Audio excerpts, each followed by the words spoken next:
Good afternoon. It's almost the weekend. It's Thursday. I was just reading a very interesting article today by Jacob Jetta from the Financial Times about an update to the Iran war. Iran still seems to be hanging there. Apparently they still have missiles that they still have been able to launch against countries such as Iran, Saudi Arabia, Oman, Bahrain, and of course Jordan. Now Americans are asking, we have the most powerful military. How come Iran has not been subdued yet? Well, Iran is not Iraq, and Iran still had a very fairly modern military compared to Iraq.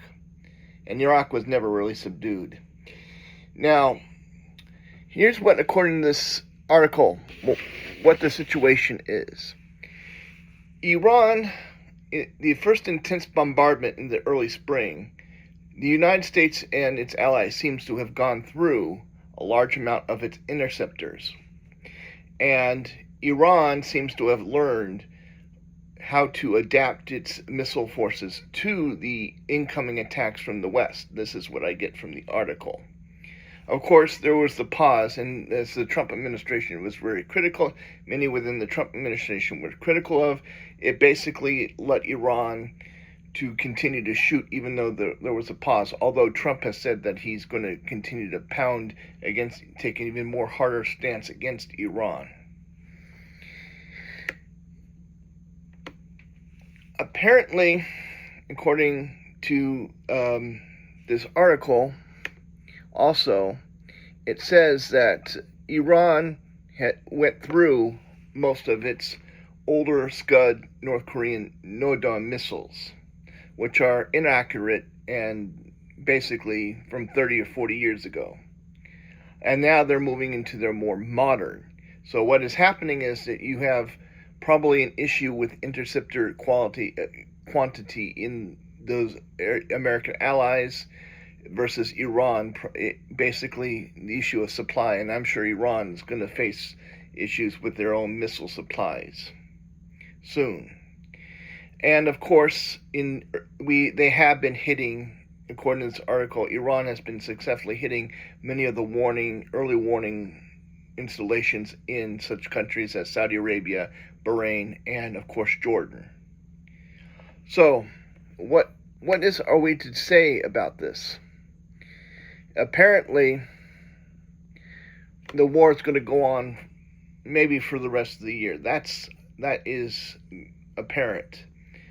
I have no doubt Iran is going to hold out until the very end. And will there be an actual invasion? Well, my own theory is this. Be very careful about that.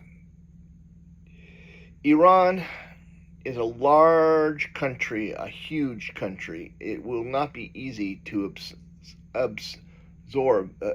It will not be easy to subdue, and it won't. Have you ever seen the picture of Iran and the geography of Iran, the mountainous Elborz mountain range? Most of it is rural, and they are very patriotic, just like Americans, and they will fight to the last Iranian. I have no doubt. If anyone wants to know what an Iran war ground invasion is, I suggest you read about the Allies' invasion of Italy, because that's exactly what it will be. This is why we didn't want to invade Japan in 1945, and we used part of the reason why they say that we used the atomic bomb.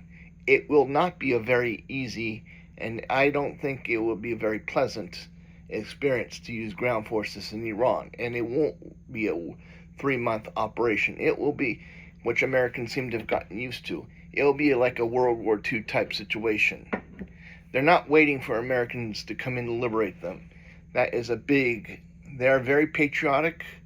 Even those that are against the Islamic regime will support Iran before they will support any invasion by the United States and the Allies. And of course, here's another thing. Iranians are Persians mostly, and I guess most Americans don't know this. The Arabs and Persians have a history of conflict with each other, so this is nothing new to the Persian people. They have been at war with this is even when the Shah was in power. And as I explained in one of my previous videos about the oil kings. The Arabs and the Persians have historical fighting, and it's sad that most Americans don't understand the history of between the Arabs and Persians. And the funniest part is that Iran had a strong Jewish community until the revolution, and Iran and Israel had a very good working relationship until the fall of the Shah, which is sad. We can only imagine if the Shah had remained in power, there would have been the Middle East wouldn't be as volatile today and possibly no Iran-Iraq war.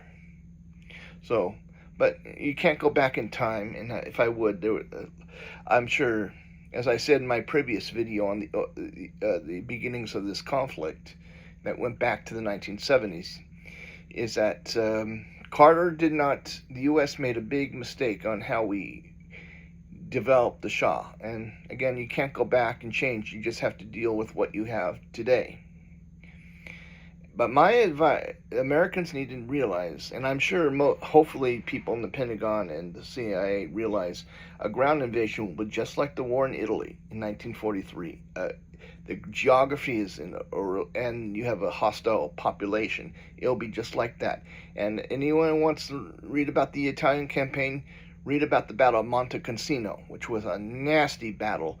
It took several months to take that casino in the upper hills of northern Italy.